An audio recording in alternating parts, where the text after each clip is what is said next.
పరిశుద్ధ గ్రంథంలో నుండి మత్తయి సువార్త 3వ అధ్యాయము.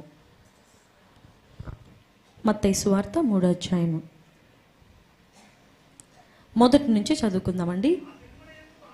ఆ దినములయందు బాప్తిస్మమిచ్చు యోహాను వచ్చి, పరలోక రాజ్యము సమీపించి ఉన్నది, మారు మనసు పొందుడని యూదయ అరణ్యములో ప్రకటించుచుండెను.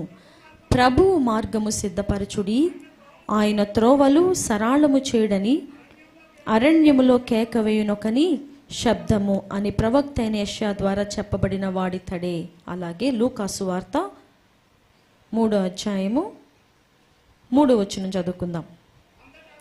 అంతటా అతడు వచ్చి పాప క్షమాపణ నిమిత్తము మారు మనసు విషయమైన బాప్తిస్మము పొందవలనని యోర్దాను నదీ ప్రదేశమందంతటా ప్రకటించుచుండెను.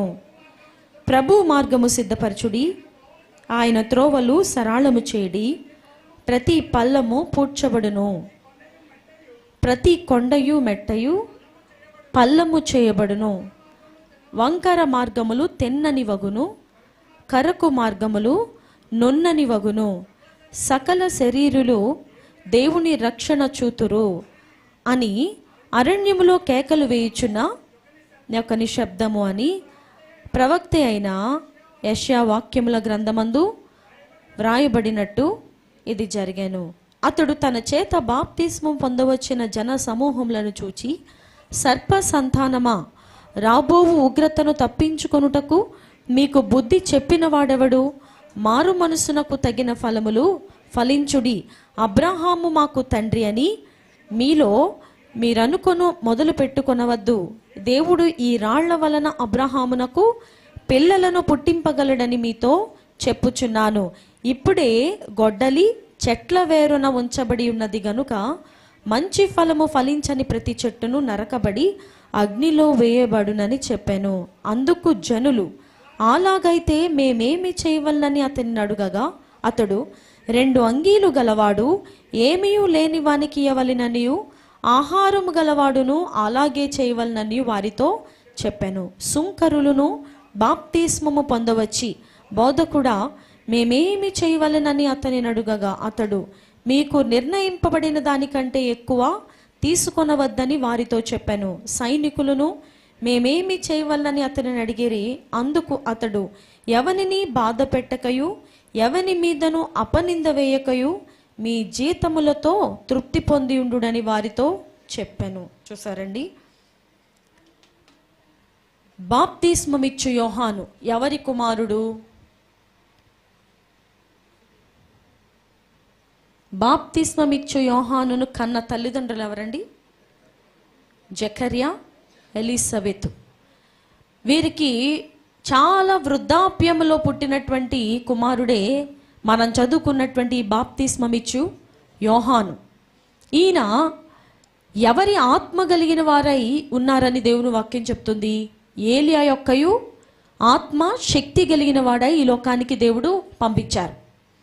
ఈ లోకానికి దేవుడు ఎందుకు యోహానును పంపించారంటే, బాప్తిస్మమును ప్రవేశపెట్టడానికి, ప్రభువుని పరిచయం చేయడానికి, దేవుని యొక్క రాజ్య సువార్తను మొట్టమొదట ప్రభు వారికి ముందుగానే ఇంట్రడక్షన్ ఇవ్వడానికి ఒక శబ్దము, ఒక బోర, ఒక వాయిస్గా ఎవరిని పంపించారు? యోహానుని పంపించారు. ఆయన అంటారు, నేను ఒక శబ్దమును మాత్రమే, నేను ఎవరిని? అరణ్యములో కేకలు వేసే ఒక శబ్దమును. ఏమని కేకలు వేస్తుంది ఆ శబ్దము?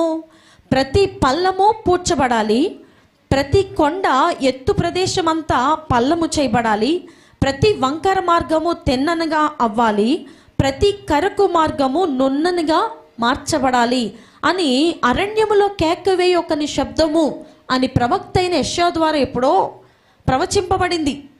యెషయా గ్రంథము 39వ అధ్యాయము, యెషయా గ్రంథములో ప్రవచనము 39వ అధ్యాయము 4వ వచనం. ప్రతి లోయను ఎత్తు చేయవలెను. 3వ వచనం నుంచి చదువుదామండి. ఆలకించుడి, అడవిలో ఒకడు ప్రకటించుచున్నాడు ఎట్లనగా, అరణ్యములో యెహోవాకు మార్గము సిద్ధపరచుడి, ఎడారిలో మా దేవుని రాజ్య మార్గము సరళము చేయుడి. ప్రతి లోయను ఎత్తు చేయవలెను, ప్రతి పర్వతమును ప్రతి కొండను అణచవలెను, వంకరవి చక్కగాను కరుకైనవి సమముగాను ఉండవలెను.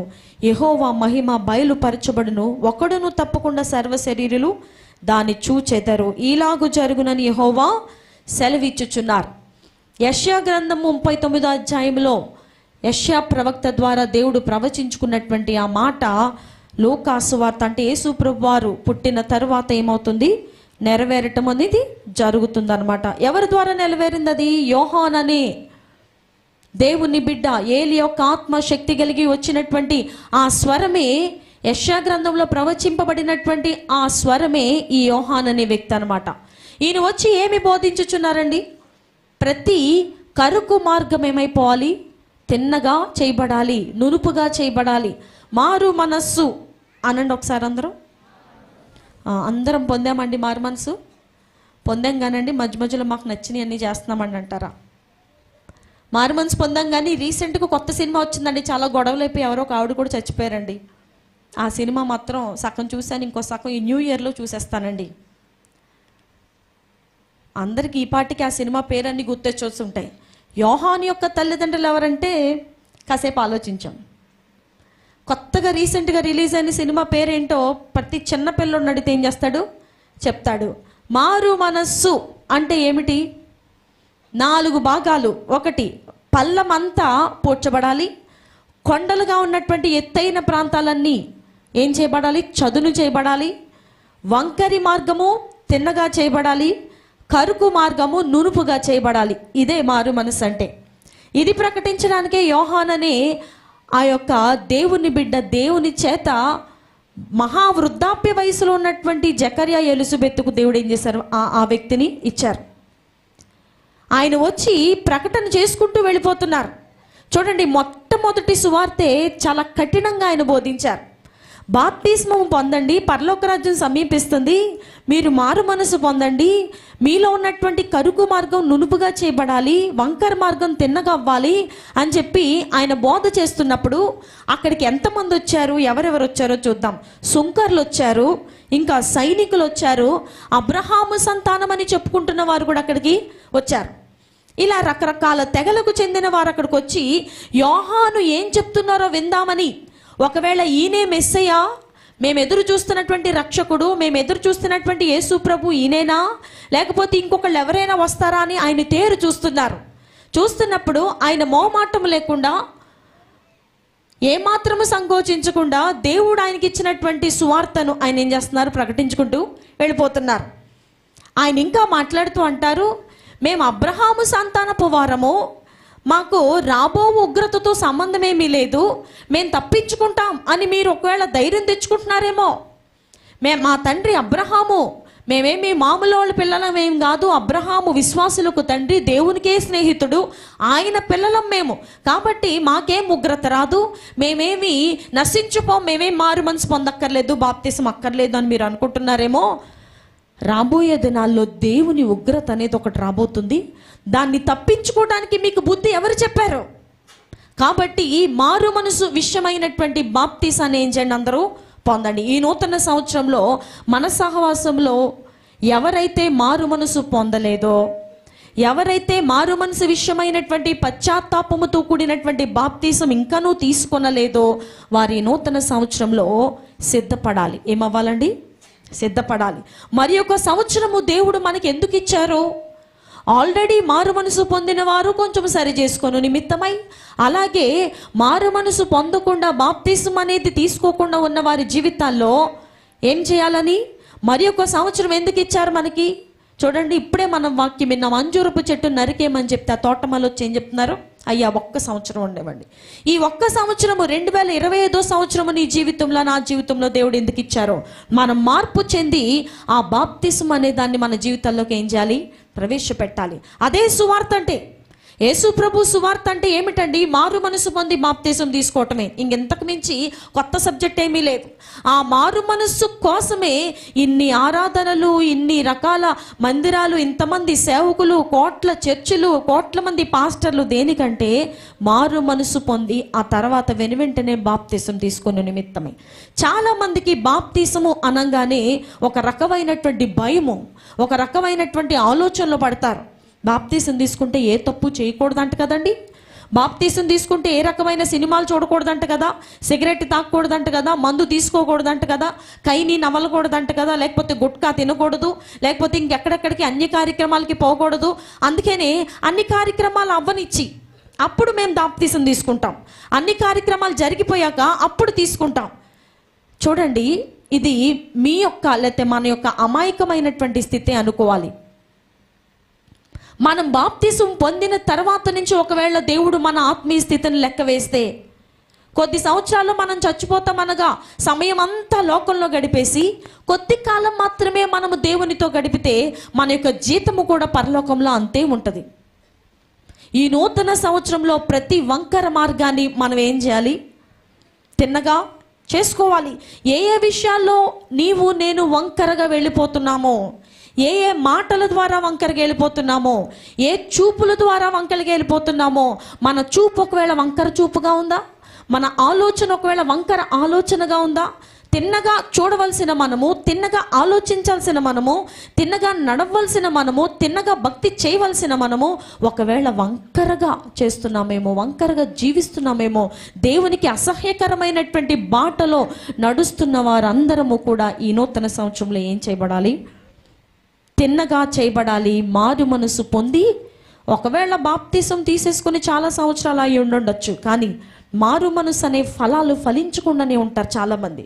యోహాను అక్కడైతే చెప్తున్నారు, మీరు సర్ప సంతానమా, రాబోయే ఉగ్రత నుండి తప్పించుకోలేరు మీరు, కాబట్టి ఆసక్తితో మారు మనసు పొందండి, మారు మనసులకు తగిన ఫలాలు ఫలించండి. అది మనకు కావాల్సింది ఏంటంటే, మారు మనసు పొందారా అంటే పొందేమని అందరం చెప్పేస్తాం, కానీ మన యొక్క ఫలం ఉంటుందే, దాని రిజల్ట్. ఒక చెట్టు వేసామంటే ఖచ్చితంగా దాని నుంచి ఒక ఫలం వస్తుంది. ఏ చెట్టు వేస్తే ఆ ఫలాలు వస్తాయి. అలాగే ఒక క్రైస్తవుడు మారు మనసు పొందాడంటే మారు మనసుకు తగిన ఫలాలు బయటికి రావాలి. మారు మనసు పొందానని చెప్పుకుంటే వారి నోట్లో బూతు పదాలు రావచ్చండి? రావచ్చండి. మన దృష్టిలో ఈ రోజున చాలా నుంచి ఏమొస్తున్నాయి? మారు మనసునకు తగిన ఫలాలు కాదు, తగని ఫలాలు వస్తున్నాయి.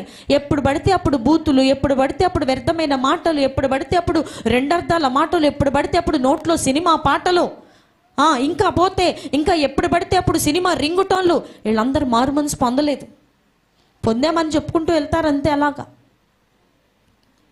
పొందామని చెప్పుకుంటూ భ్రమపడి తృప్తి పడతా ఉంటారు. ఓకే, నేను కూడా మారు మనసు పొందాను, నేను సంఘంలో ఉంటున్నాను కాబట్టి మారు మనసు పొందానని లెక్క, నేను సంఘ కార్యక్రమాల్లో ఉంటున్నాను కాబట్టి నేను కూడా మారు మనసు పొందాను, మారు మనసు పొందిన వారితో కలిసి తింటున్నాను కాబట్టి మారు మనసు పొందాను, మారు మనసు కలిసి పొందిన వారితో పాటు నేను కూర్చుంటున్నాను కాబట్టి, వారితో కలిసి నేను ప్రయాణం చేస్తున్నాను కాబట్టి నేను కూడా మారు మనసు పొందినట్టే లెక్క అని భ్రమలో బ్రతికేస్తుంటారు చాలామంది. మరి మారు మనసు పొందితే దానికి తగిన ఫలాలు, ఆత్మ ఫలాలు ఎన్నున్నాయి? ప్రేమ, సంతోషము, సమాధానము, దీర్ఘశాంతము, దయాళుత్వము. అసలు వీటికి అర్థాలే మనకు తెలీదు. ఇంకా వాటిని ఫలించేది ఎక్కడ? ఈ నూతన సంవత్సరాన్ని దేవుడు ఊరికే పొడిగించలేదు మన జీవితాల్లో. మనలో ప్రతి ఒక్కరము మారు మనసునకు తగిన ఫలం ఏం చేయాలి? ఫలించాలి. చెట్టు వేశారు దేవుడు, ఆత్మీయతలో మనల్ని సంఘములో నాటారు. నాటిన తర్వాత ఇలా సన్నగా ఎదగడమే తప్ప దానిలో ఒక ఫలభరితమైన జీవితం లేకపోతే, చూడండి కొన్ని ములగ చెట్లు వేస్తారు, అది చాలా గ్రీన్గా తెగ పాకేస్తూ ఉంటుంది పైకి, కానీ ఒక్క కాయ కూడా మనం చూడలేం. అది చెట్టు వేశారు కానీ తృప్తి పడుతున్నారు కానీ ఇంకా మొలుస్తుంది ఇంకా ఫలిస్తుంది అని చూస్తున్నారు కానీ దాని నుంచి ఒక్క ఫలము కూడా ఒక్క కాయ కూడా ఆ యజమాని చూడలేకపోతున్నారు. మారు మనసులకు తగిన ఫలము అంటే, నేను మారు మనసు పొందాను కదా, ఇప్పుడు నా చూపేంటి ఇలా తేడాగా చూస్తున్నాను నేను అంటే, నేను మారు మనసు పొందనట్టు లెక్క పొందినట్టు లెక్క? నేను మారు మనసు పొందాను కదా, ఎందుకు నా ఫోన్ ఓపెన్ చేసుకుని నేను సినిమాలు చూస్తున్నాను? నేను మారు మనసు పొందిన వ్యక్తిని అయితే ఎందుకు ఇలా వ్యర్థమైనటువంటి షోలు, వ్యర్థమైనటువంటి రీల్స్లు, షార్ట్స్లు ఇవన్నీ చూస్తున్నాను ఎందుకు? నేను మారు మనసు పొందినట్టు లెక్క పొందనట్టు లెక్క? చాలామంది దృష్టిలో ఒకటి అనుకుంటారు, మేము చూస్తున్నాం కానీ ఏం చేయట్లేదు కదండి. నేను ఇప్పుడు ఒక రీల్ చూస్తాను, ఒక షార్ట్ చూస్తాను, లేకపోతే ఒక షార్ట్ ఫిలిం చూస్తాను, ఒక సినిమా చూస్తాను, ఒక సినిమా సంబంధమైనటువంటి వీడియోలు ఏవో ఫోన్లో వచ్చే రకరకాల చెత్త చూస్తాను. నేనేం అలా మారిపోవట్లేదు కదా. మళ్ళీ సాయంత్రం నా మంచం దగ్గర, నా యొక్క బెడ్ దగ్గర నేను మోకరించి ప్రార్థన చేస్తే దేవుడు వెంటనే నాతో మాట్లాడతారు. ఇది ఎలా ఉందంటే, రోజంతా బురదలో దొల్లేసి సాయంకాలం శుభ్రంగా ఒక 4-5 షాంపూలు పెట్టి తలస్నానం చేసేసినట్టుగా ఉంది. ఎందుకు బురదలోకి వెళ్ళడం ఎందుకు? మరలా సాయంత్రం వచ్చి షాంపూలు పెట్టి తలస్నానాలు చేయటం ఎందుకు? అసలు నీకేమైనా అర్థమైన జీవితం ఉందా? నువ్వు పొందిన మారు మనసుకు ఒక అడ్రస్ ఉందా? ఈ రోజున క్రైస్తవ జీవితాల్లో చాలామందికి తెలీదు. ఏం తెలీదు? మారు మనసు అంటే ఏంటో తెలీదు. మారు మనసు అంటే ఏంటో తెలియదు కాబట్టే మారు మనసు పొందిన వారు అలాగే ఉన్నారు, పొందని వారు కూడా అలాగే ఉన్నారు. పొందిన వారు చూసేది సినిమాలే, పొందని వారు చూసేది సినిమాలే. వీరికి అసలైనటువంటి మారు మనసు అంటే ఏంటో తెలీదు. 4 చెప్పుకున్నాం మనం. ఒకటి ఏంటంటే, ప్రతి పళ్ళము పోడ్చబడాల. చూడండి, రోడ్డు మీద మనం వెళుతున్నప్పుడు చాలా కనబడతాయి. అలాంటి డౌన్స్ అన్నీ ఫిల్ చేయబడాలా. ఏదైనా అప్స్ కానీ ఒకవేళ ఉంటే మన జీవితంలో వాటన్నిటిని అణిచివేయాలా. ఒకవేళ వంకర మార్గము మన జీవితాల్లో ఉంటే వాటిని తిన్నగా చేసుకోవాలా. కరుకుగా ఇబ్బందికరంగా ఎవరినన్నా ఇబ్బంది పెట్టే రకంగా ఒకవేళ కరుగ్గా మనం బ్రతుకుతున్నట్టయితే వాటన్నిటినీ సమముగా చేయాలి. అదే మారు మనసు అంటే. నేను రీసెంట్గా మన సహోదరులు వాళ్ళ ఇంటికి వెళ్ళానండి. ఏం చెప్తానని చూస్తున్నారు కదా మీరంతా. నేను వాళ్ళ ఇంటికి వెళ్ళేసరికి నాకు సినిమా వినపడుతుంది.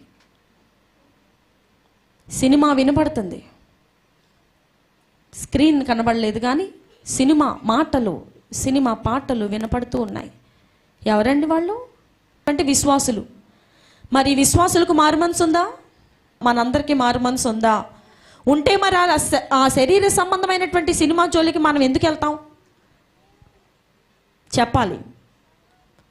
మారు మనసు పొంది కూడా సినిమా చూడొచ్చు అన్నవాళ్ళు మీ చేయి చూపించండి. మారు మనసు పొందిన వారు సినిమాలు, సీరియల్స్ చూడొచ్చు అన్నవారు మీ చేయి చూపించవచ్చు నిర్మోహమాటంగా.